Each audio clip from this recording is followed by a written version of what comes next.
All right. Good afternoon and good morning, everybody. Welcome to the 12th edition, 1 year of Success Spotlights, 12 great guests, thousands of attendees. And thank you again for joining here, whether it's the morning or the afternoon for you. My name, of course, is Nolan Duda. I'm the Client Experience Manager for IdealTraits. And for our 12th session, we have a very special guest. And I'm very excited to go through for the next 30 to 45 minutes to talk about how they've been able to build really the legacy that they've had over the last several decades. But today's guest, of course, is going to be Allstate agency owner Kristin Maxwell. Kristin started working in insurance in 1994 and acquired the agency in 2024. They now have 20 employees, 2 locations in the state of Texas, and their Allstate agency is a book size of $32 million. And Kristin takes care of all of this, living in New York, while both of her agency locations are there in Texas. So I'm sure we'll talk a little bit about that too as well. But Kristin, it's great to have you. I appreciate you making the time out of your schedule because I know that you are running this agency. You have 4 kids, and now you're just making time for me to go through this with you, but then for all those listening. So we really appreciate you taking the time to do so. Yeah, thanks for having me. Of course. Well, as we start every Success Spotlight, Kristin, if you want to give a little bit of your background, I know I talked about starting in 1994, acquiring the agency last year. If you just want to, I suppose, set the stage for that and talk through your experience in all those years, I think that'd be a good place to start. Sure. So quick rundown of my background. I'm a 4th generation insurance agent. My great-grandfather was actually a life insurance agent who went door to door to collect premiums in the old days.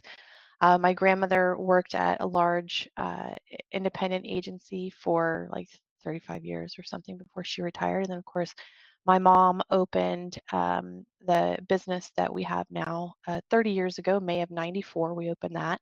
I was 12 years old. My mom actually never wanted to own a business. She just couldn't make very good money in the insurance industry.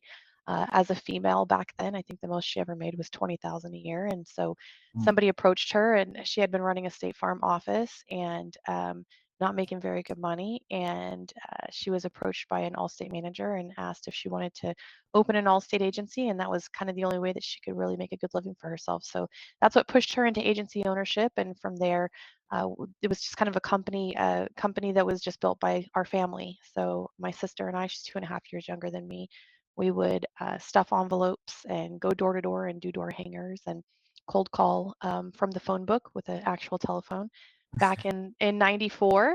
And I'm sure it was terrible. I'm glad there's no call recordings from those times. But that was kind of what helped me learn how to accept some criticism and be resilient. And it was an awesome blessing to have that time with my family and watch all of my mom's successes over the years. I worked in the department and the sales department, and I went into management in 2017 in the agency. And then my husband and I just recently acquired the business in December of 2024. We purchased it. My mom was able to retire, and so she's living the dream now, just getting to do what she wants to do finally. And we've taken over same 20 staff, as you said, and luckily my husband and I have hired almost all of them ourselves. And so we've been doing nothing but hiring for probably the last 5, 6 years, something like that. Yeah. So lots of experience in the hiring arena. That's pretty much what we've been doing. Yeah. I know that some of my team's on here today too as well. And we have a phone system that sometimes, isn't as reliable as we would like. So they have to copy and paste the numbers in. And I imagine they would, if they had to change to going in a phone book, taking up the numbers, and then manually pushing the buttons, that would be quite the change. We did that. Yep. Yes. So don't worry, little guys. We're not going to do that. But I appreciate you very much for giving that backstory, Chris. I'm sure you've seen a lot change throughout the years, and I think it's great that you've sat in a lot of different seats. Right? You mentioned, helping with service, helping with sales, getting into management there in 2017, and now to the point where you're out of really hiring the 20 people that you have at the agency now. So tell me a little bit about that process. When you first started taking over hiring, how did you know what to look for, and where did you know what to look, or where to look, I suppose? Well, I guess when I really started doing a lot of hiring, we had a long tenured staff. We had a lot of staff that had been with us for many, many years. And it's actually how I met my husband. He ran another very large and successful Allstate agency. We ended up meeting through Allstate. And he kind of taught me a lot about his hiring practices. And we started to implement a lot of the sales practices that his agency had been employing there. We were very service driven and very process driven, and he came from a very heavy sales background. And so we were trying to learn from each other and collaborate as people in the Allstate world tend to do. And we ended up taking a lot of really important stuff from his team, and it turned out that a lot of the people that we had on our team weren't a good fit for the new culture and the new direction that we were going in. Yeah. And so we ended up having to part ways with a lot of staff, which created an opportunity for us to hire a lot of new staff. So we really had to come up with a good process, and he was very instrumental in helping coach us into doing that. Yeah. Yeah. That's great. I think the collaboration is key, and you never know what's going to come from it. You might even find your significant other for life, which is There you fantastic. go. There you go. But all right, cool. And then, through that, obviously building sort of the process and the system that I'm assuming have still using today with probably some small adjustments throughout the years. But are you, for the agency, when you're looking for applicants, of course, that's generally considered to really be the first half of the battle, right? Is how do I get in front of as many people? So do you generally just have like a one size fits all method where it's like, hey, we're going to use this one resource and get candidates from one place? Or are you using, hey, we're going to use this social media, our website, our referrals? How do you get the word out that you guys are looking to bring on good people, especially with, being a high performing agency, which I'm sure a lot of people would be lucky to land at? We use tactical HR for that. And so we Yeah, do get some candidates that are referred by current staff or people who see our social media posts. They do come in different ways, but we do run everything through our recruiter at Tactical HR because I've been working with her for, gosh, maybe 3 years now.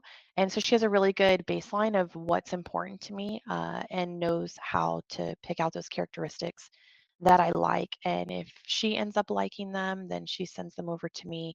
And I do a quick phone interview there and kind of see if I like their phone voice and get a feel for them. And I call them to just set the in-person appointment in the office. We're weird. We like to just have everyone in the office if possible. We do have some remote, but that's mostly going to be people who have worked for us and then end up moving somewhere. We have someone who's actually in Germany right now. Her husband's in the military, and so she got moved to Germany. So I was like, I'm not giving her up. She's yeah, too great. So, that's kind of how the remote thing happens in our world, but everyone has to start in office. I think it's important to have that synergy and get to know the person really well. And so that's how we do it.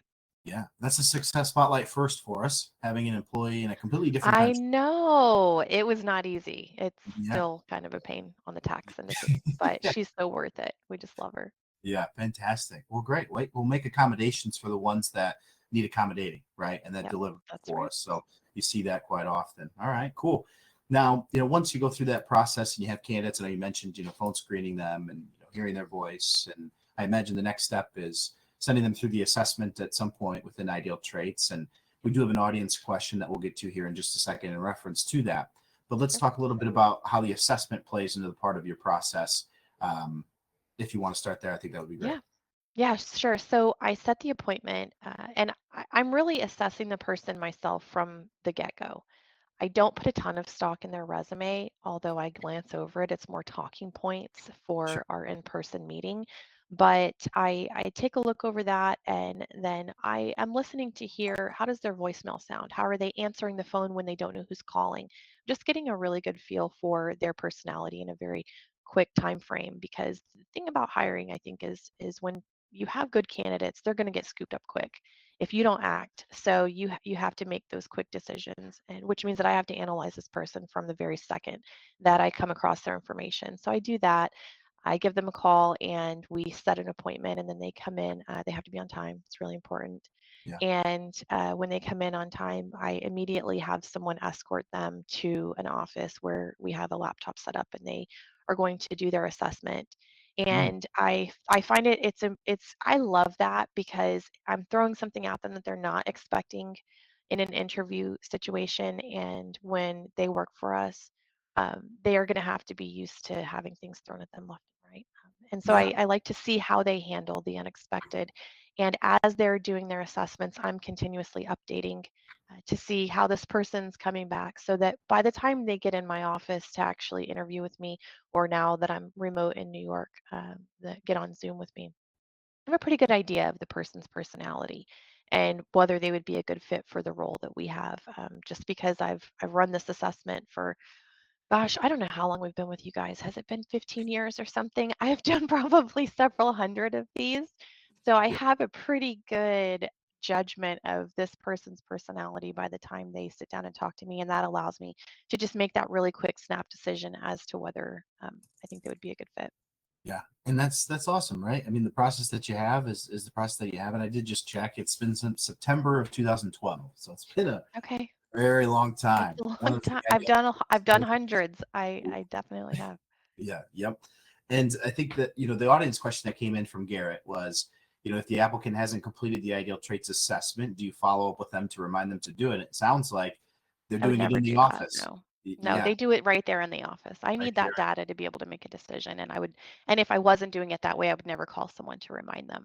No. However, remind them. Yep. And of No. course, the system too, we'll send out some email reminders, right? It sends it 24, 48, and 72 hours after them applying. So there are some things that are taking place there to remind people to do it.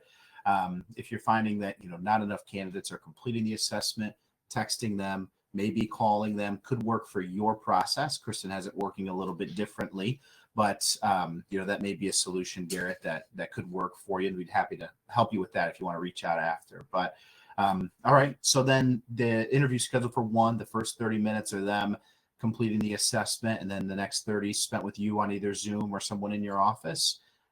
Is that how the process works? Is that Yeah, fair? so we have my husband and I both meet with every applicant, and then we also have our office manager that is in whatever location. Our locations are 4 hours apart from each other, so they're not close to each other. But whatever manager we have available in that office at the time, they will go ahead and sit with them through the meeting as well. I want somebody to smell them and see if how they act. I mean, it's some, you just when people are going to be meeting with your customers, you want to know if they're professional, if they present themselves well. Yeah. I also actually get feedback from the person at my front desk. Sometimes people will come in and they're rude to the person at the front desk because they think that that person doesn't matter. And I want to know if it's that kind of person. So I'm really assessing everything about the person from the moment that I come into contact with them. I'll have someone from the office go out and look at their car while they're being talked to, see if their car is messy, see if they present themselves well. I will. I'm gonna be investigating some things because I don't have a lot of time to make these decisions. So I want to know how they present themselves in the world and how they carry themselves. It's an important Yeah. part of what we do. Yeah. And I know we talked at the beginning. It's like, hey, how do you mix up the content? It's like, well, generally you hear new things every time. I can tell you, we haven't heard that, Kristin, going on Really? out the car. We Oh have yeah, not. go look at their car. Yeah, we have not heard that. Yeah, see But if there's a moldy sandwich there. yeah, yeah. Again, your process works for you, right? And that's what's important. So, I know you mentioned, agencies are 4 hours apart. You're Right, of course living in New York. The agencies are there in Texas. You right. mentioned the managers that you have there. You and your husband being fortunate enough to have them. How have you been able to, over the years, know who's ready for that position? Right. I know it's probably someone who's been with you for a while, but oftentimes tenure isn't always necessarily the determining Yeah, it's factor not. of someone's ability to lead and be reliable, right? So, how did you guys come to that conclusion? Is it just always been someone that's So, proven themselves? Or? Grace is our manager. She's our operations manager for the Sure. agency, and she's in our Corpus location. She has been with us for 22 years, Wow. and she was with Allstate Claims for 14 years prior to that. So her knowledge in general is just unmatched. Her loyalty is unmatched. She's like family to us. Yep. She my mom has rental properties. She takes care of the tenants for her. She goes to the bank. She fights the homeless people. She jumps in the dumpster. Like Grace just does anything that needs to be done. If something happens, Grace is there. If somebody needs to be kicked out, like she kicks them out. She just handles everything there is to handle. And Grace wasn't always in management, but she has been in management for probably going on 10 years or something now. And the way that she got to management was just that she was the person who was willing to raise her hand and volunteer to handle anything that needed to be handled. And So truly, that's what she does for us. She's our right hand. And Chris is our manager in our Temple location. We have not known him as long, but he has been with us for since 2021. So going on 4 years with him, and he's just one of our best friends and like family to us. Him and his family we're extremely close with them, and he's also our top producer in the business. He averages about 113-ish or so items a month every month. He lives our values. He's just somebody that we know him very, very well. We completely trust him to handle things the way we would want them handled. And he came to us from a background in like at a warehouse working a forklift at Walmart distribution center, and has completely changed his life by just being able to be an incredibly wonderful producer and just a great human. And so we have complete faith and trust in him, and know that he definitely will look after the business as if it was his own. So Yeah, and I think that's important to sit on that. yeah, it is. I you said he was operating a forklift at a Mhm. warehouse before now working at your agency, writing Yes. how many items a month? He averaged like 113 a month last year. Oh my God. Think about that, right? Like imagine being not open to hiring someone who's unlicensed when you brought him on originally. Yeah, Oh no, we really, I mean, I wouldn't say we only hire unlicensed, but the vast majority we hire are unlicensed. yeah, 113 times 12, 1,356 items in a year from, Yes. he's been there for a long time, right? So it didn't happen overnight, right? He But wrote like 50 items his first month. yeah, He's started just a somewhere. natural, and he follows the processes, and he's just a great human. And you're not going to get more loyalty out of somebody than, somebody that you're able to give that kind of opportunity to. So Yeah, it's really a that's blessing. unbelievable story right there. Because I Yep. mean, there's probably some folks on here today that will only hire licensed people, right? And hey, if that's worked for you in the past, that's okay. But this should be a story that Kristin just shared that may open you up to something else, right? Because there's pros and cons on both sides. I'm sure we'll talk Yep. about that here in just a second. But unbelievable there. I didn't know that. That's awesome. Yeah. And so you were about to say, do you guys only hire people who are unlicensed, or do you work for both, or how does it usually work for you? I wouldn't rule somebody out whether they're licensed or unlicensed. It's just really not like a factor in my mind. I Sure. don't really care as much about their insurance knowledge because I can teach them insurance. It's nice when they have a little bit of experience. I love it when somebody comes to us with maybe 6 months or a year because they've kind of gotten some of the basics out of the way.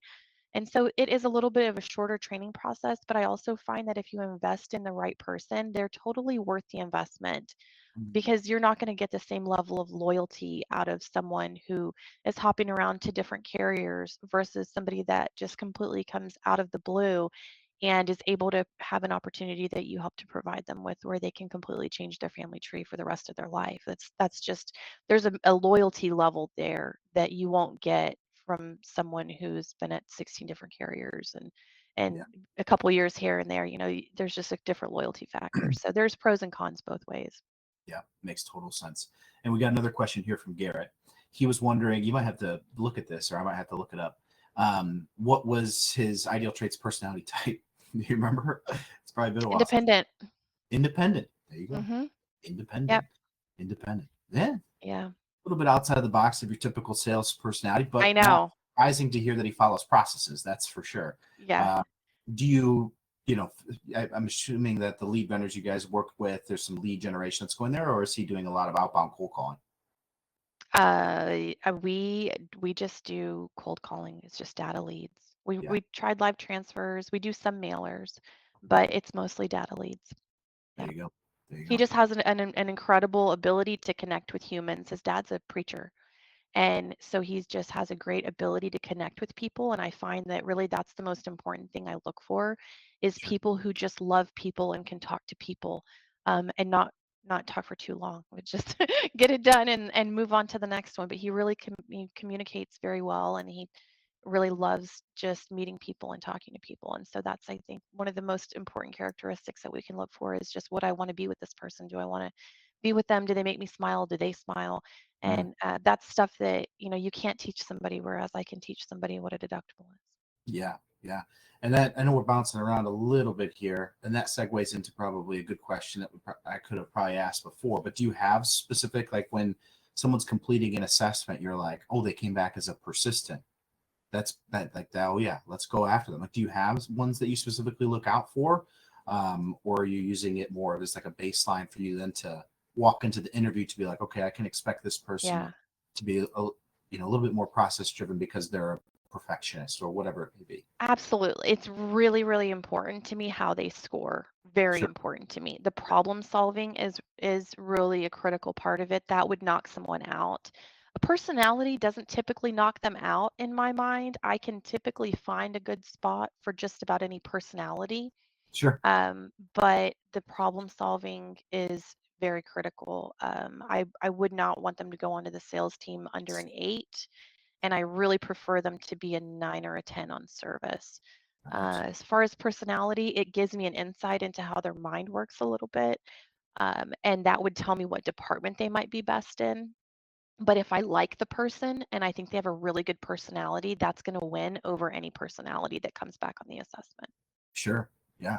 And we heard Jeremy Olson and Kristen Isaacson a couple months ago say the same thing, right? Problem solving. If it's, I think it was either 8 or 9. If it's below that, nope, we're Yeah. not doing it. Right. So I think that's a really good thing to take a look at because someone's ability to problem solve and critically think is, really important to their ability to be independent and go out and do what they need to do in order to be successful, especially, when they're, maybe operating from New York and they're in Texas, right? Maybe the manager's Right. busy, right? There might not be someone there to help them immediately. And sometimes Google searching or finding their answer on their own is important, but really Right. fantastic. All right, cool. And then we did get another question here, Kristen, from Eric. He was wondering if you'd be willing to share like the pay ranges for those managers that you've had for a really long time that you put a lot of trust in. If it's not something that you want to share, totally fine. But it was a Yeah. question that had come up. Yeah. So in our pay structure is it's a little different. So our sales folks, like Chris, for instance, he's in management, but he also does full-time sales. And then Grace doesn't do any sales because that's just not in her realm. She's just so great she manages a staff of 12 people. And so she focuses on making sure that the E&O prevention is there, that they're explaining coverages correctly. So hers is just totally different. But the way that our pay structure works is that everyone has opportunities on the sales side as far as commission, regardless of what position they're in.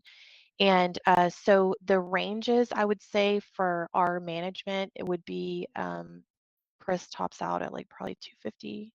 He's just an incredibly high earner because of how much he sells. Sales, yeah. And then probably it's somebody that we're kind of just starting out in management, which we have a few folks in that role. About 100, about 100 to 250 would be a good range. Yeah. Yeah. Yeah. Selling 113 items a month. I think that a lot of it is earned. He That's makes a for lot of money. yeah. Yeah. Yeah. Yeah. Yeah. Yeah. All right. Cool. I figured that was the case. All right. So I'm sorry. Again, we're bouncing around a little bit. So hopefully That's I'm okay. not causing too much confusion. But um, so we got through the assessment. They completed it in the office. They then hop on with you.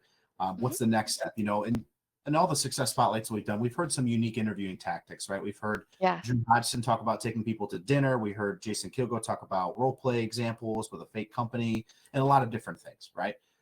So what does the Kristin Maxwell agency do in that sense to you know uniqueness about the interview process? If it's just status quo, that's fine too, but is there anything unique that you have in there to sort of gauge their ability to be a good fit for your agency or not? I try to make it really conversational Sure. because I feel like if they can be conversational with me, they'll be able to be conversational with employees and with customers. I want somebody who has a good personality and that can easily talk. If I'm having to kind of drag answers out of them, that's a big red flag for me. But I think our recruiter typically takes a lot of that out of the equation. So it doesn't happen often, but I'm just looking for somebody I can carry on a conversation with. I do have some standard questions that I ask, but I typically hate like the normal canned questions. I just want to use it as a conversation starter. Just tell me why you're looking for a new position. Like, I see here on your resume that you've been doing this. What did you like about it? What Mm, did you not like about it? It's really just to get to know them. And so I just kind of like to figure out what are their goals? What are they looking for? I love to ask people if they read, and if so, what do they read? Because it kind of gives me an insight into what kind of person they are, what kind of personality they are, what are their hobbies. I just want to get to know them, kind of like a first date situation. Like, let me get like a little, snippet of your life, because I don't know if a lot of people do this, but I make an offer in the first interview. I don't like to let people go if I like them. So I have a very short time period to make those decisions.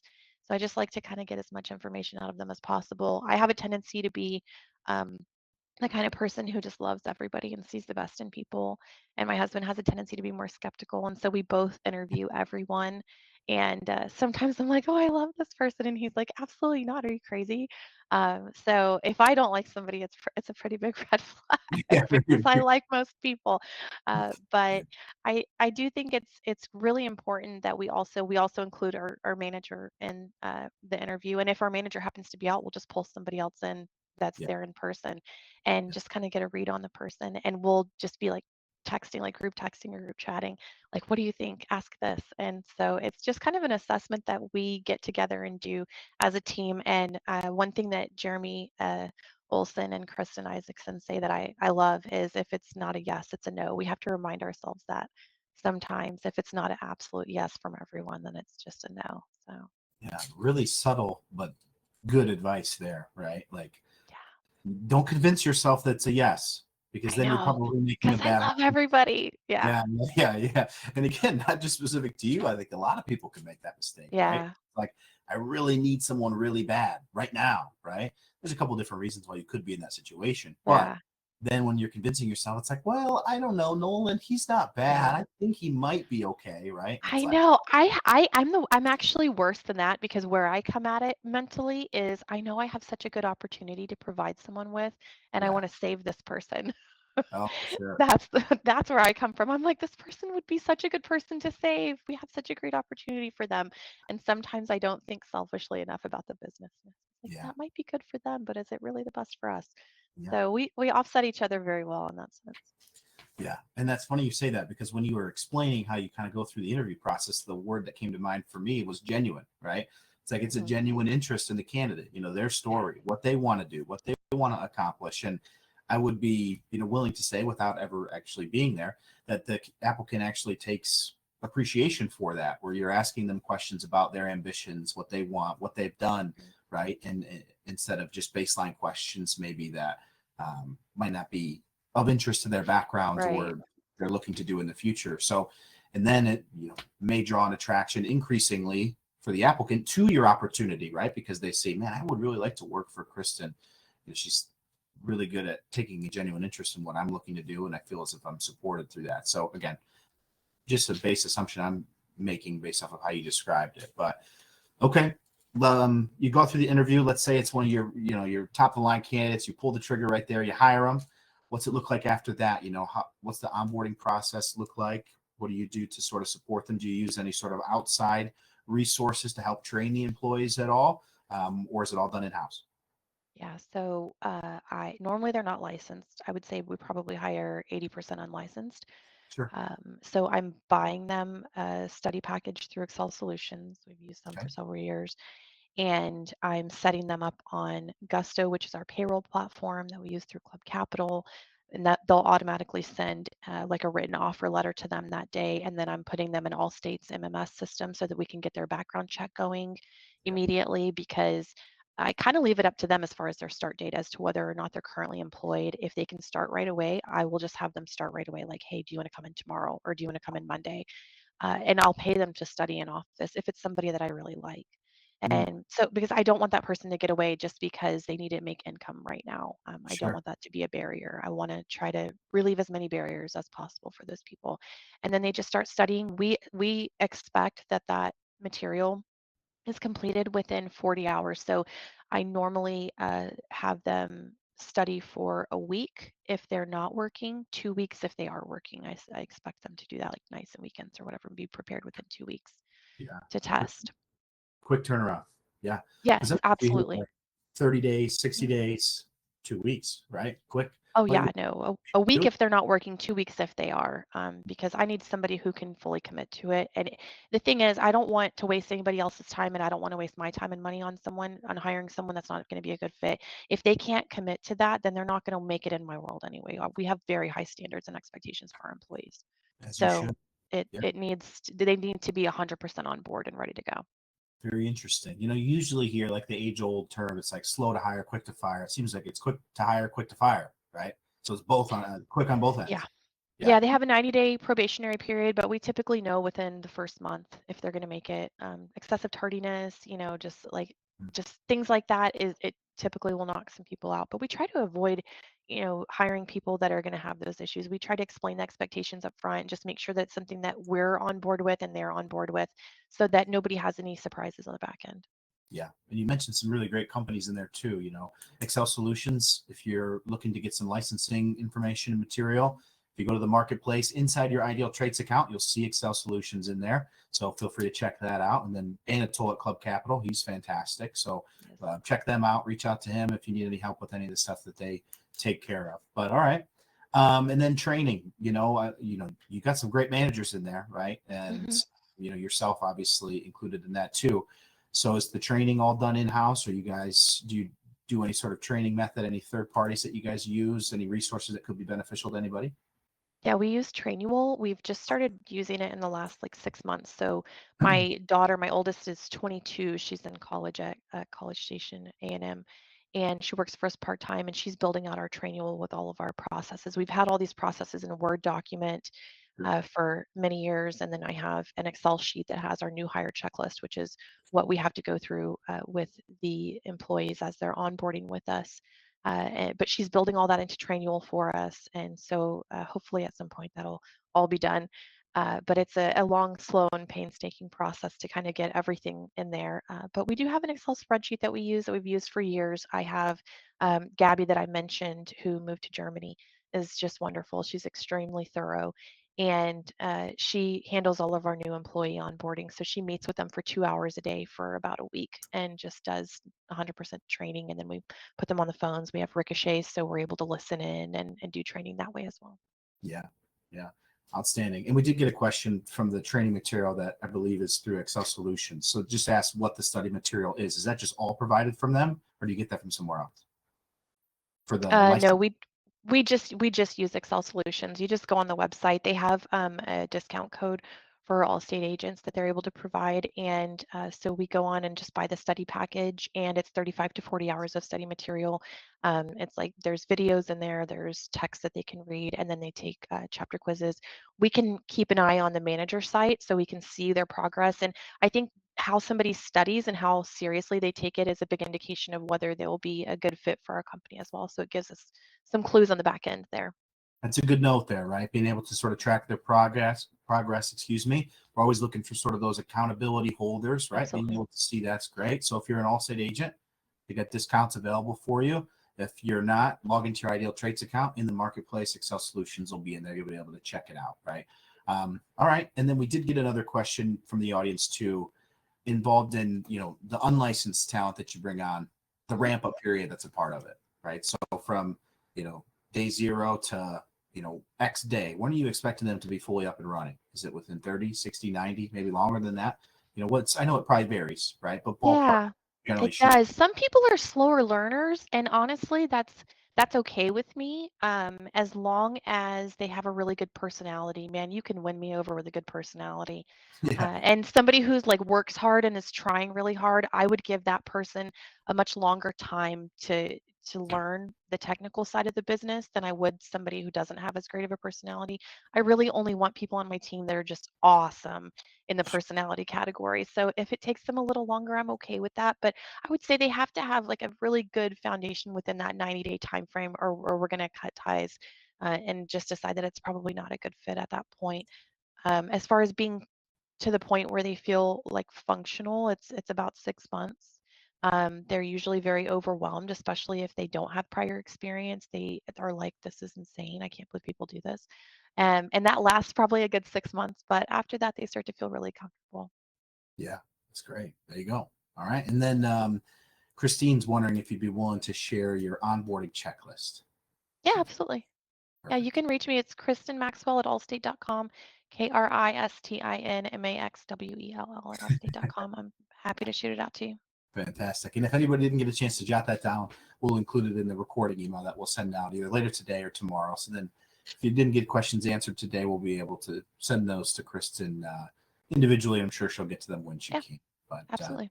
all right, outstanding. Well, as we look to wrap up here, Kristin, generally the last question I like to ask every Success Spotlight guest is just your number one recommendation that every agency should be doing when it comes to hiring, right? You've been doing it for a long time and have been successful at that. So, what's your number one thing, top of the list, that you guys will do every single time and you will never waver from? If you want to talk a little bit about that.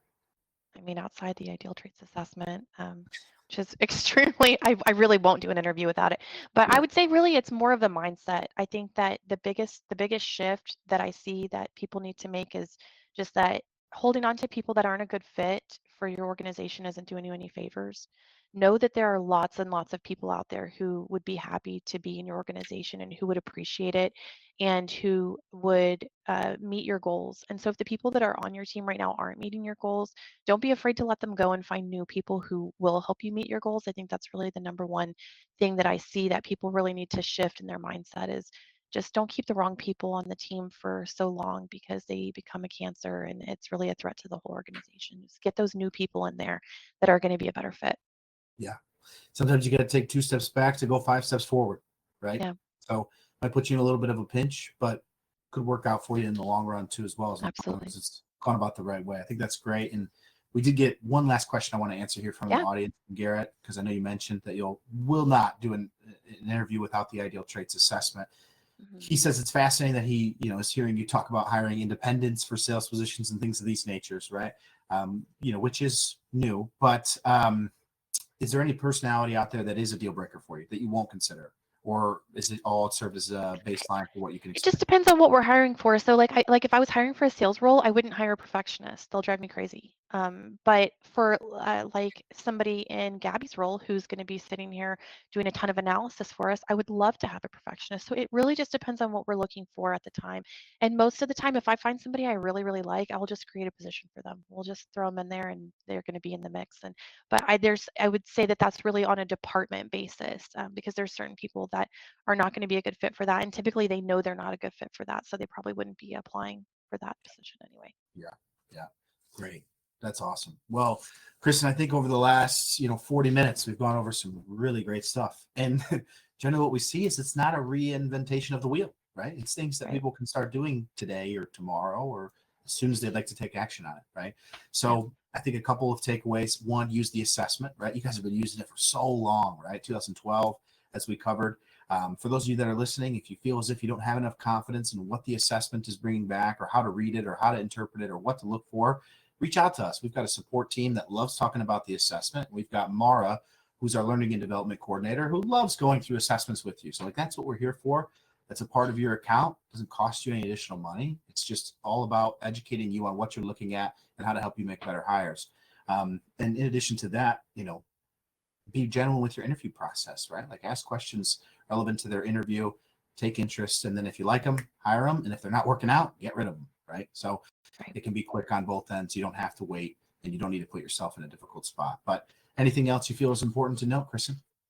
No, I think that's it. Thanks so much for having me. It's been fun. Of course. Yes. Thank you again for coming. And thank you again, all of you, for joining, whether it's still the morning or it's getting into the afternoon here for you.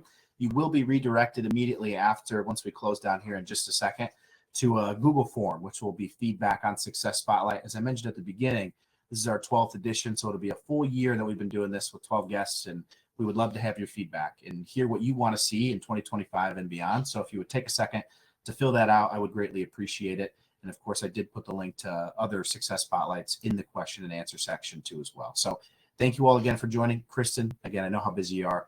$32 million agency, 4 kids, 20 employees. You got a lot going on. I appreciate you making time over the last hour for us to do this. And I know that the education will go a long way. So thank you again.